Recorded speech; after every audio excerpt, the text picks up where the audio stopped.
Good morning friends. आज आपण practical प्रॉब्लेमची सुरुवात करणार आहोत, ज्यामध्ये क्वेश्चन नंबर 1 आपण पाहणार आहोत. त्या अगोदर तुम्ही जे फोटोग्राफ्स तुम्हाला दिलेले आहेत असे account, trading account, P&L account आणि एक बॅलन्स शीट तुम्हाला बनवायची आहे. तर व्हिडिओ पॉज करून अगोदर हे बनवून घ्या. चला, अकाउंट रेडी झाल्यावर सर्वात अगोदर प्रॉब्लेम कशा प्रकारचा असेल आणि त्या प्रॉब्लेमला पाहून त्याचा आन्सर अकाउंट उत्तर कशा प्रकारे असेल ते सुद्धा आपल्याला पाहायचं आहे. सर्वात अगोदर ट्रायल बॅलन्स दिला जाईल आणि त्यामध्ये तुम्हाला जवळपास 2 पार्टनर किंवा 3 पार्टनर दिले जाऊ शकतात. याच्यामध्ये 2 पार्टनर दिलेले आहेत, एक संदीप आहे आणि सुभाष आहे.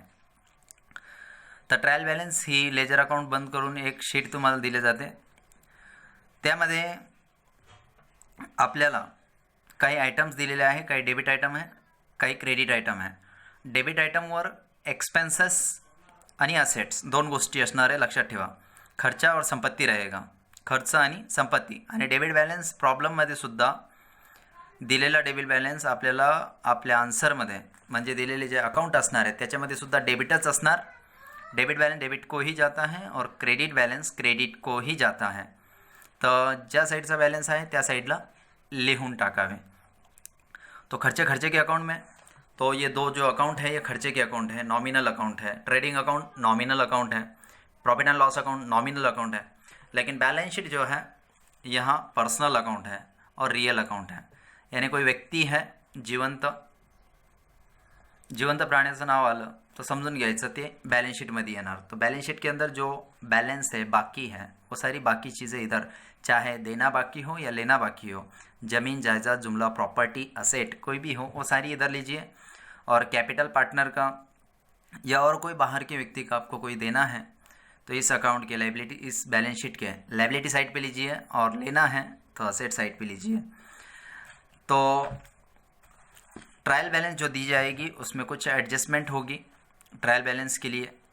तो ए नंबर में कोई एडजस्टमेंट है, देखिए. एडजस्टमेंट को देखकर आपको हर आइटम पे टिक मारना है जिसमें कुछ ऐड या लेस करना है. एडजस्टमेंट यानी एक तो ऐड करना है या लेस करना है. ऐड अगर होता है या लेस अगर होता है तो आपको इफेक्ट क्या होगा वो देखना है. देखो, अगर डेबिट बैलेंस में अगर माइनस होता है तो आपको डेबिट बैलेंस में ही इफेक्ट करना होगा. डेबिट में से माइनस किया तो डेबिट को ही डाले, क्रेडिट में से माइनस करे तो क्रेडिट को ही डाले, और डेबिट में प्लस हुआ तो क्रेडिट में भी प्लस होना है, और क्रेडिट में अगर प्लस हो रहा है तो डेबिट में प्लस होना है. ये गोल्डन रूल्स इसके लिए आपको इफ़ेक्टिव है. टेक्निकल अगर नहीं भी समझता है तो जिसको आपको रटने की जैसा ये कुछ एक रूल्स है. तर चला, आपण प्रॉब्लेम नंबर 1 ची सुरुवात करूया. थोडी मराठी आणि थोडी हिंदी दोन्ही भाषेचं कॉम्बिनेशन करून आपण या प्रॉब्लमला पाहणार आहोत. तो ट्रायल बैलेंस के कुछ आइटम जिसके लिए एडजस्टमेंट है उसको टिक मार लीजिए. क्लोजिंग स्टॉक को कोई टिक मारने की ज़रूरत नहीं है. साल में आखिरी में जो माल बचा है 35,000 का, छोड़ दो. आउटस्टैंडिंग एक्सपेंसेस हैं, आउटस्टैंडिंग देना बाकी है. कुछ खर्चे देना है. वेजेस के 200 और सैलरी के 500.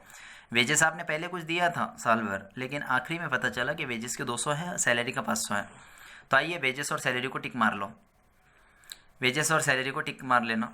Adjustment number 3, depreciate furniture bye 5%. Furniture कुछ कम हो रहा है, वो 5% कम करने के लिए फर्नीचर को टिक मारो.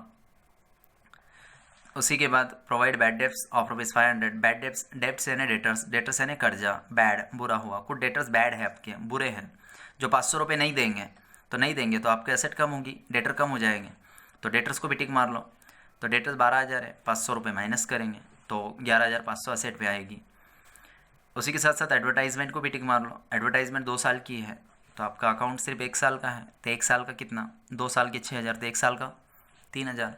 तो 3 ही साल का इस अकाउंट में लो, और 3,000 जो बचा है वो बाकी बैलेंस की शीट में, बैलेंस शीट में, और बाकी है तो असेट है. उसी के साथ साथ लास्ट एडजस्टमेंट पढ़ लीजिए.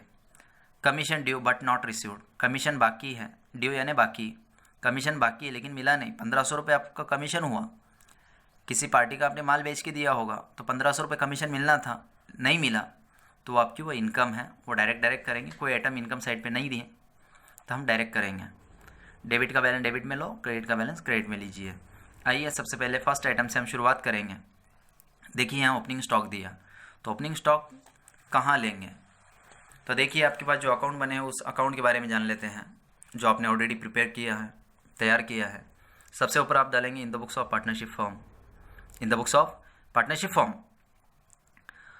Trading profit and loss account, mixing account है। ये जो पहला अकाउंट है 8-9 लाइन में वो ट्रेडिंग अकाउंट रहेगा, 8 से 9 लाइन में वो आपका ट्रेडिंग अकाउंट है। दूसरा अकाउंट ये सिर्फ आपको समझने के लिए 2 प्रॉब्लम तक हम डालेंगे, बाद में नहीं डालेंगे। ये हेड नहीं आएंगे, ये भी पॉइंट नहीं आएंगे, क्योंकि हमें समझने के लिए है। ट्रेडिंग अकाउंट 8 लाइन में आएगा और बाकी की जो जगह लाइन बचेगी वो सब प्रॉफिट एंड लॉस अकाउंट रहेगा। एक ट्रेडिंग अकाउंट जो कि ये है, ये जो ट्रेडिंग अकाउंट है यहाँ आएगा। उसके बाद प्रॉफिट एंड लॉस अकाउंट है, तो ये प्रॉफिट एंड लॉस अकाउंट नीचे का अकाउंट है, ये account profit and loss account है। तो चलिए इस अकाउंट की शुरुआत करने से पहले इसके डेबिट पे कौन से आयटम आते हैं, तो फॅक्टरी के खर्चे और उत्पादन प्रोडक्शनाचे जे खर्च असतात ते येतात। तो उत्पादनाचे जे एखादा पेन आहे, हा पेन बनवायचा आहे, तर हे पेन बनूस तर लागणारे सर्व खर्च हे अकाउंटच्या डेबिटवर घ्या आणि त्याची विक्री वगैरे कोणत्याही कारणाने हे माल जात असेल बाहेर ते क्रेडिटवर लिहा। चोरी झाला, मालकाने नेला, विकला, हे सर्व कारण इथं लिहा। आणि त्याच्यानंतर ऑफिसचे सर्व खर्च, हे पेनाची विक्री करण्यासाठी ऑफिस के खर्चे होंगे, एडवर्टाइजमेंट, टेलीफोन एक्सपेंसेस, पोस्टेज का खर्चा, ये सारे खर्चे, एडवर्टाइजमेंट हो रहा, सारे खर्चे इधर लेंगे। सेल्स एक्सपेंसेस, विक्रीचे खर्च असेल काही तो बेचने के लिए आपको एडवर्टाइजमेंट करना पड़ता है, सेल्स मैनेजर लगाना पड़ेगा, और सारे बिक्री के खर्चे इधर लेंगे। कोई गोडाउन का खर्चा होगा, बेचने के लिए बाहर रखना पड़ता माल, तो ये सारे खर्चे आपको इधर P&L के डेबिट पे लेना पड़ेगा। और कुछ इनडायरेक्ट इनकम होती है, कमीशन मिलना, रिसीव्ड सारे, वो इधर लेंगे। और ये है आपकी बैलेंस शीट। बैलेंस शीट की लाइबिलिटी साइड, इस लाइबिलिटीज़ के ऊपर आपके वो सारे आइटम आएंगे जो आइटम देना है। एक तो कैपिटल होगा किसी पार्टनर का, या किसी पार्टनर का लोन होगा, आउटसाइडर कोई लोन होगा, किसी भी बाहरी व्यक्ति के आपने कोई पैसे लिए होंगे, वो आपको यहाँ देना होगा। और असेट साइड पर वो सारी संपत्ति, प्रॉपर्टी आपकी आएगी, जो संपत्ति आपको बिजनेस के अंदर यूज़ करने के लिए मोर देन 1 ईयर जिसका यूज़ होता है, जिसका डिप्रिसिएशन चार्ज होता है, या फिर और कोई असेट जिसके वजह से हमें पैसा मिल सकता है बाद में, वो पैसे मिलने वाले सारे आइटम असेट साइड पे लिखो, जिनके पास जाते ही हमें पैसा मिले। एक तो उसे बेच दे या उससे मांग ले, तो आपको कैश किसी न किसी दिन प्राप्त होती है, वो सारी आपकी असेट होती है। मैं इस एक प्रॉब्लम को 2 वीडियो में डिस्ट्रीब्यूट करूँगा, क्योंकि 2 GB से ज़्यादा कॉम्प्रेस नहीं होता है। तो फ़िलहाल कुछ मोबाइल से हैंडल करने के लिए हमें फ़िलहाल इस प्रॉब्लम को मैं 2 वीडियो में एडजस्ट करूँगा। तो आप 2 वीडियो को देखकर इस पूरे प्रॉब्लम को कंप्लीट करने का प्रयत्न कीजिए, प्रयास कीजिए। तो चला मग, आपल्याजवळ नोट्स तर असेलच, जी की वरात झेरॉक्समधून तुम्ही घेतली असेल। प्रॅक्टिकल प्रॉब्लेम डोळ्यासमोर ठेवा, घडी घडी नोट्स मला दाखवायची गरज नाही पडली पाहिजे, तरीसुद्धा मी प्रयत्न करेल। ये जो ट्रायल बैलेंस दिया, कुछ एडजस्टमेंट दी, ये एडजस्टमेंट को ट्रायल बैलेंस में एडजस्ट करना पड़ता है। एडजस्टमेंट को एडजस्ट करना पड़ेगा ट्रायल बैलेंस के अंदर। अब ट्रायल बैलेंस पे कुछ आइटम होते हैं जिसको हमने यहाँ टिक मारे, जिसका प्रॉब्लम है ना, जिसमें कुछ अड़थड़ा है, गुंतवणूक कुछ प्रॉब्लम हो रहा है, जिसमें कुछ एडजस्ट करना है, प्लस या माइनस करना है। जैसे डेटर्स था, देख लिया हमने कि कुछ लोग पैसे डुबाने वाले हैं 500 रुपये, तो वो कम करके लिखना पड़ेगा। वेजेस है 5000 दिया, लेकिन ये 5000 पूरा नहीं है, अभी और देना है, तो ये 200 रुपये ऐड करना पड़ेगा। ये सैलरी का 10,000 है, ये 10,000 पूरा नहीं है, और देना है 500, तो 10,500 लेना पड़ेगा। और एक फर्नीचर को आपने टिक मारा, फर्नीचर है 16,000, 16,000, लेकिन ये 16,000 पूरा नहीं है ना, ये 16,000 फर्नीचर आपका आज नहीं है ना, जो कि 16,000 आपको 16,000 आज नहीं मिलेगा, तो उसके लिए आपको क्या करना होगा, उसको माइनस करना पड़ेगा। डिप्रेसिएशन निकाल रहे ना, 5% डिप्रेसिएशन, आपके फर्नीचर की वैल्यू कम हो गई, तो ये 5% लेस करना पड़ेगा। तो ये 5% फर्नीचर हम क्या कर देंगे, माइनस करेंगे, लेस करेंगे। तो इसलिए फर्नीचर आपकी एसेट है, वो सारी एसेट संपत्ति जो कि बैलेंस शीट आपके पास बनी है, यहाँ लेंगे, land, building, plant, machinery, furniture. ये फर्नीचर को यहाँ लिखेंगे और उसमें से माइनस कर लेंगे। उसी के साथ साथ आपका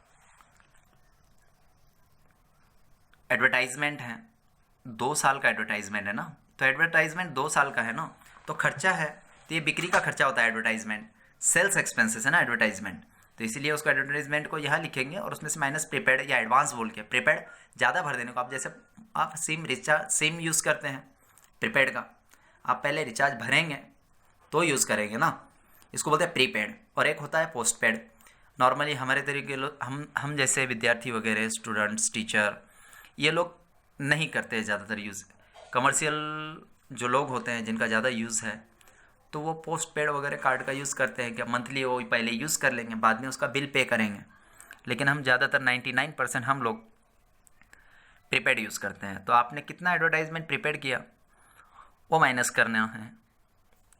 चलिए, बेसिक इन्फॉर्मेशन मालूम कर लेने के बाद हम अपने प्रॉब्लम की ओर आते हैं, और वीडियो को भगा भगा कर देखने की प्रयास ना कीजिए, उसको कंटिन्यू देखते रहिए। ये कोई यूट्यूब लेक्चर नहीं है जो कि इंटरटेनमेंट के लिए है। हाँ, यूट्यूब पे इसको अपलोड किया जाएगा, वो बेसिकली कुछ सम रीज़न के लिए, बाद में इसको पेन ड्राइव वगैरह में हम कन्वर्ट करेंगे। तो देखिए, पार्टनर वगैरह बेसिक्स है। Sandeep and Subhash are partners sharing profit and losses in the ratio 3:2। Sandeep और सुभाष दो पार्टनर हैं जिनका शेयरिंग जो है ना, बांटने का प्रमाण, profit and losses in the ratio किस अनुपात में है, तो 3:2। आपको रेशो बांटना आता है, 3:2 में बांटना है। 5 हिस्से हैं। अगर मान लो 10 रुपया प्रॉफिट होता है तो ये 6 ले लेगा, ये 4 ले लेगा। 5 रुपया प्रॉफिट होता है तो 3 ये ले लेगा, 2 ये ले लेगा। तो इस तरीके से आपको प्रॉफिट बांटना है। जैसे 500 रुपया प्रॉफिट हो रहा बिजनेस में, तो उसमें से 500 में से 300 रुपया संदीप रखेगा और 200 रुपये सुभाष रखेगा। The trial balance of the firm on 31 March 2001 was as follows।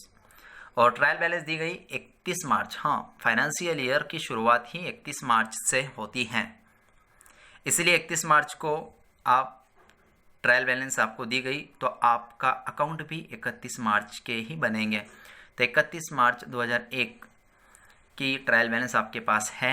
उसमें के सारे आइटम जिस पे कोई किसी प्रकार की आपने टिक नहीं की, मार्किंग नहीं की, वो आइटम छोड़कर बाकी ये opening stock, purchases, land, building, plant, machinery, bills receivable, insurance, drawing Sandeep, Subhash, cash at bank, rent, power, fuel, और ये सारे क्रेडिट के आइटम एक ही बार जैसे कि वैसे एज इट इज़ लिख देंगे। लेकिन जो एडजस्टमेंट दी गई, इन एडजस्टमेंट के 35,000 आपको 2 बार लिखने हैं, एक डेबिट पे, क्रेडिट पे। वेजेस, सैलरीज डेबिट पे, क्रेडिट पे। फर्नीचर अगर असेट यानी डेबिट में से कम होगा तो डेबिट में ही लिखना है, जो कि ये रूल है। क्रेडिट में से या डेबिट में से माइनस करे तो उसी सेम साइड पे जाता है। देखिए, minus point same side, debit में से माइनस किया डेबिट में ही जाएगा, क्रेडिट में से माइनस किया क्रेडिट में ही जाएगा। फाइनल अकाउंट को समझने के लिए इस प्रॉब्लम को आप पूरे फाइनल अकाउंट का 25% से ज़्यादा, 50% आप इसको इस तरीके से ध्यान दीजिए कि ये आपको पूरा कंफर्म होने वाला है। इसी के आधार पे आपका आने वाला नेक्स्ट प्रॉब्लम रहेगा। यहाँ तक कि पूरा चैप्टर इसी के आधार पे है। हर प्रॉब्लम इतना डिटेल में डीप नहीं बताया जा सकता, इसलिए आप इसको पूरी तरीके से समझने का प्रयास कीजिए। तो देखिए, यहाँ पर डेबिट में से माइनस किया तो डेबिट ही हुआ, क्रेडिट में से माइनस किया तो क्रेडिट ही हुआ, लेकिन डेबिट में प्लस किया तो क्रेडिट हो रहा, और क्रेडिट में प्लस किया तो डेबिट हो रहा। तो माइनस सिस्टम सेम साइड भी जाएगी। देखिए ना, माइनस सिस्टम सेम साइड, कितना आसान रूल है। माइनस अगर होता है तो same same, minus same same, minus same same, और प्लस अपोजिट, प्लस अपोजिट। जैसे आप अपोजिट के लिए ऐसा साइन यूज़ करते ना, तो ये प्लस में बनेगा ये साइन। इसको थोड़ा सीधा कर लेता हूँ, तो याद रखो अपोजिट होता है प्लस, और minus same same, minus same same, minus same same. आइए, बेसिक रूल पढ़ लेने के बाद बैड डेब्ट्स को देख रहे थे। ये डेटर्स में से माइनस करेंगे, यानी डेबिट में से माइनस करेंगे, डेबिट को ही देंगे। Commission due but not received, इसका डायरेक्ट इफेक्ट, एक कमीशन यहाँ लिख देंगे और दूसरा कमीशन असेट पे लिखेंगे बाद में, और उसको डिटेल देखते हैं। आइए, चला थोडं मराठीमध्ये। सर्वात अगोदर पहिला आयटम पहा, ओपनिंग स्टॉक है तो गुड्स है ना, स्टॉक होता काय का है, माल का होता है, माल का अकाउंट पहला अकाउंट है। तो पहले अकाउंट पे आइए और टू ओपनिंग स्टॉक और टू परचेसेस, डेबिट में टू और क्रेडिट में बाय लिखी है, लेकिन बैलेंस शीट में टू बाय नहीं आएगा। रीज़न ये है, ये बैलेंस शीट है, अकाउंट नहीं है। जो अकाउंट है वो टू होगा, टू होगा इसका मतलब वो क्रेडिट आइटम है, और जो बाय होगा वो डेबिट आइटम है। बात समझ लीजिए, साइड अगर डेबिट है तो आइटम क्रेडिट हो जाता है। टू का मतलब क्रेडिट, बाय का मतलब डेबिट। लेकिन आइटम के ऊपर ध्यान दो, कंफ्यूज उसमें होने की ज़रूरत नहीं है। तो चला, पहिला आइटम ओपनिंग स्टॉक आणि परचेसेस जशास तसे 20,000 आणि 30,000 पहले अकाउंटवर लिहा। चलो पहले अकाउंट पे आइए, लिखिए टू ओपनिंग स्टॉक, बिना नोट्स के से पढ़े मत। टू ओपनिंग स्टॉक, देखिए ओपनिंग स्टॉक उसके पास था दोनों पार्टनर के 20,000, ओपनिंग स्टॉक लिखिए 20,000। गारंटी है अगर आप ध्यान लगा के अगर इसे देखेंगे तो जो आपको हॉल में समझ में आता था पूरा प्रयास करेंगे उसी के तरीके से, उसी तरह से आपको इस मोबाइल की वीडियो से भी समझ में आएगा। पूरा बेसिक पॉइंट, जिसको कुछ भी नहीं पता अकाउंट के बारे में वो भी शांति से इसे समझ ले। टू ओपनिंग स्टॉक, नेक्स्ट हमने देखा टू परचेसेस। शुरुआत में कुछ माल था, फिर बाद में कुछ माल और खरीद के लाए। जैसे मेरे पास 10 पेन थे 20,000 के एग्जाम्पल, या फिर 20,000 के पेन थे, बाद में मैंने और कुछ पेन परचेस करके लाया, अजून काही मालाची मी खरेदी केली, मग ते टू परचेसेस 30,000। काही रिटर्न आहे का बाजूला पाहायचं, रिटर्न कुछ भी नहीं है, माल वापस कुछ भी नहीं करें, सारा माल हमको क्रेडिटर्स ने अच्छा दिया, ऐसा मानकर टू परचेसेस अमाउंट लिखिए 30,000, 30,000 का माल हम परचेस किए। अब अगला आइटम जो है डेटर्स है। अब डेटर्स पे बैलेंस डेबिट है। अब सोचिए वो एक्सपेंसेस है या असेट्स है, वो एक्सपेंसेस है या असेट है। जिंदा है, डेटर्स कस्टमर होता है, और सारे जिवंत प्राणी जिवंत कस्टमर इकडेच येणार ना। मी अगोदरच म्हणलं सारं व्यक्तिगत खाते इकडेच येणार हा, लक्षात ठेवा। व्यक्तीचं नाव आलं तर ह्या अकाउंटवर, ह्या बॅलन्स शीटवर लिहा त्याला। व्यक्तीचं नाव आलं, घेणं देणं बाकी आलं, जीवन बाकी, व्यक्तीचं नाव आलं की इकडेच लिहायचं, व्यक्तीचं नाव इकडे येता कामा नये। तो असेट साइडवर दोन ओळी सोडल्या तो ठीक है। सबसे पहले रुपया कैश इन हैंड या कैश एट बैंक आता है, तो देखो अपने पास कैश है क्या, नहीं तो कोई प्रॉब्लम नहीं, छोड़ दो। सबसे ऊपर लिखेंगे सन्डी डेटर्स। डेटर्स 12,000 है ना, लेकिन पूरे 12,000 अच्छे नहीं है, कुछ उसमें से गंदे हैं, बुरे हैं, बैड। 4 नंबर एडजस्टमेंट पढ़ो, प्रोवाइड बैड डेट्स। कुछ डेटर्स आपके गंदे हैं, यानी पैसे डुबाते हैं, तो 500 रुपीज़ वो आपके डुबा देंगे, बुडीत कर्ज होणार आहे 500 रुपये। मग ते बॅड डेट्स वजा करा डेटर्समधून। तर सर्वात अगोदर इनरमध्ये लिहा डेटर्स, पूरे बाहर नहीं लिखना। डेटर्स 12,000, देख लीजिए आपके पास डेटर्स 3 नंबर में 12,000 दिया, 3 नंबर में 12,000 है। अब 12,000 में से आपको माइनस एडजस्टमेंट नंबर 4 में बैड डेट्स, प्रोवाइड लिखने की ज़रूरत नहीं है, वो प्रोवाइड किया उसने। बैड डेट्स आपको किया जाता है प्रोवाइड 500 रुपये, तो माइनस बैड डेप्ट्स यानी डेटर्स भी होता है और कर्ज भी होता है, जिसको बुक डेप्ट्स यानी डेटर्स। तो डेप्ट्स उसमें से बुड़ित कर्ज, irrecoverable amount from the debtors, जो अमाउंट हम डेटर से वसूल नहीं कर पाएंगे वो आपकी बैड डेप्ट्स कहलाएगी। 12,000 में से 500 रुपये माइनस करो तो आने वाली अमाउंट बाहर 11,500, 11,500। सेकेंड इफेक्ट, 500 रुपये का मैं पहले ही बोला एडजस्टमेंट के 2 इफेक्ट होते हैं। 500 रुपये यहाँ लिखा और कहीं ना कहीं लिखना होगा, तो देखो ना कौन से साइड पे लिखा, डेबिट में लिखा ना, असेट में लिखा ना, तो यह भी नुकसान हुआ, तो आप कौन से साइड में लिखेंगे, डेबिट में से माइनस, देखो ध्यान से माइनस कर रहे ना, डेबिट का बैलेंस कम करके डेबिट को ही डालना, जहाँ की मिट्टी वहीं रखना। जैसे कोई पौधा लगाते हैं, उसको लगाने के लिए पहले खड्डा खोद लेंगे, खोदने के बाद उसको वहाँ रखेंगे और फिर उस मिट्टी को वहीं डाल देंगे जहाँ से निकाला था, तो जहाँ से निकाला वहीं डाला। तो ये माइनस बैड डेब्ट्स आपका नुकसान जो दूसरे अकाउंट को जाएगा। देखिए ना, सेल्स का एक्सपेंसेस है वो, सेल्स का लॉस है वो, इसीलिए क्या आपने बेचा, इसीलिए तो कस्टमर डुबा देगा ना। तो 2 लाइन छोड़ देते हैं हम सैलरी के लिए, बेटर लगेगा, या छोड़ो, नहीं छोड़ा तो कोई प्रॉब्लम नहीं है। लिखिए आपका पैसा जो डूब गया वो बैड डेब्ट्स है, और पहले कुछ नहीं डूबा, तो बैड डेब्ट्स 500 का मेरा लॉस है और बैड डेब्ट्स कहलाएगा। नेक्स्ट, बैड डेब्ट्स हो जाने के बाद नेक्स्ट आइटम आपका वेजेस और सैलरीज। आपने देखा था वेजेस का 200 देना है और सैलरी का 500 है। एडजस्टमेंट नंबर 2 कडे पहा, आउटस्टैंडिंग एक्सपेंसेस, आउटस्टैंडिंग है, दिया नहीं, देना बाकी है ना। वेजेस के 200 रुपये हैं और सैलरी के 500 हैं, तो फिर वेजेस आपको मालूम है, याद रखो, वेजेस जो लोग फैक्ट्री के अंदर मेहनत मजदूरी करते हैं उनको वेजेस देते हैं, यानी जो पसीने की कमाई कमाते हैं उनको वेजेस वो देंगे। और जो लोग ऑफिस में मेंटल सर्विस देते, बेसिक पॉइंट, जो फिजिकल सर्विस देंगे, मेहनत बाजुओं से जो कमाएंगे, उन लोगों को हम वेजेस देंगे, जो फैक्ट्री में करेंगे मेहनत मजदूरी। और ऑफिस के लोग मेंटल सर्विस देते हैं, यानी दिमाग लगाते हैं, वो सैलरी पाते हैं, तो सैलरी नीचे, वेजेस ऊपर, सैलरी नीचे। वेजेस में ये भी डिफरेंस है, वेजेस डेली होता है, रोज का रोज काम करो ले लो, या फिर वीकली होता है, हफ्ते का, हफ्ते को हफ्ते देते हैं, तो यहाँ 1 दिन में मिलेगा या सप्ताह में मिलेगा। 6 दिन काम करने के बाद 7वें दिन पेमेंट मिलता है। लेकिन सैलरी का वैसा नहीं होता, जो लोग ऑफिस में काम करेंगे वो रोज रोज पैसा नहीं मांगते, हफ्ते को भी नहीं मांगते, महीने वारी मांगते हैं। और कुछ लोग महीने का नहीं, कोई 6 महीना में मांगते हैं, और कुछ लोग 1 साल में मांग लेते हैं, उसको बोलते हैं ईयरली पैकेज। कोई मंथली पैकेज में काम करेगा, कोई ईयरली पैकेज काम करेगा। तो वेजेस ऊपर आना चाहिए, सैलरी नीचे। तो आइए एडजस्टमेंट है इसलिए इनर में लिखेंगे। देखिए टू वेजेस, अमाउंट दिया 5000, हमने दे दिया 5000 दे दिया, लेकिन 200 रुपये नहीं दिए, 200 देना है, तो लिया है इनर में दे टू वेजेस,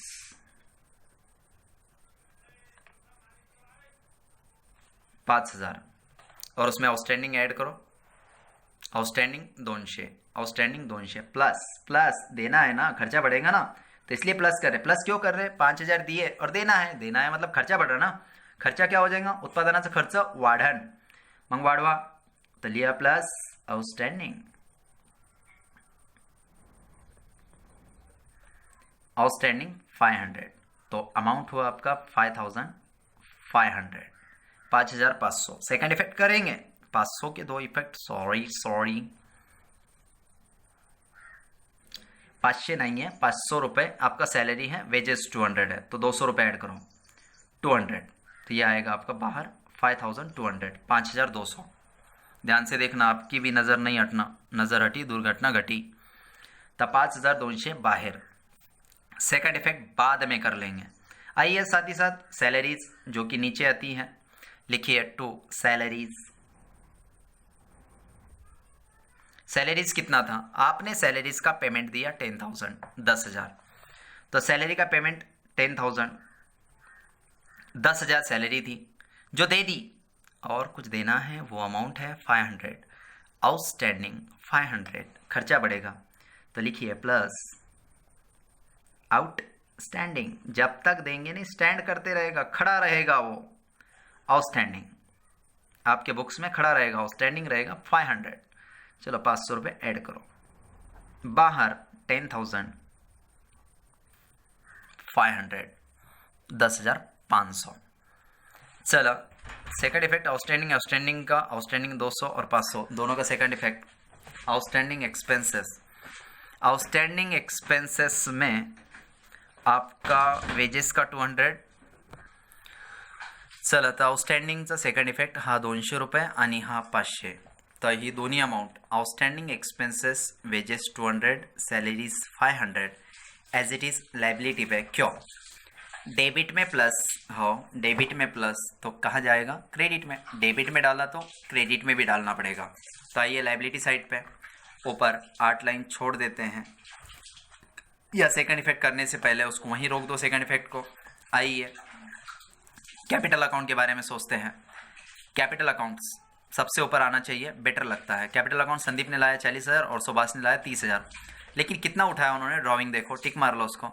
संदीप ने लेके गया और सुभाष ने भी लेके गया। तो आइए सबसे पहले लायबिलिटी साइड पे ऊपर लिखिए partners capital accounts, partners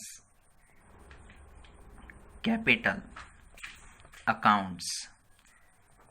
partners लोगों ने जो कैपिटल लाया है उनमें दो लोग हैं, एक है संदीप। संदीप की कैपिटल 40,000 है। 40,000 इनर में लिखो। देखो जो पार्टनर बिजनेस चालू करने के लिए या फिर बिजनेस में जो लागत लगाता है 1 अप्रैल से, वो कैपिटल कहलाता है, भांडवल। तो 40,000 और लेस होने वाला आइटम हमेशा अपोजिट साइड में, ड्रॉविंग को हमेशा माइनस करना, याद रखो। संदीप ने 2,000 लेके गया तो 40,000 थे, 2,000 लेके गया, कितने रहे फिर उसके बिजनेस में माइनस करो, माइनस ड्रॉविंग्स। संदीप की ड्रॉविंग्स 2,000 है, 2,000 है, माइनस करो।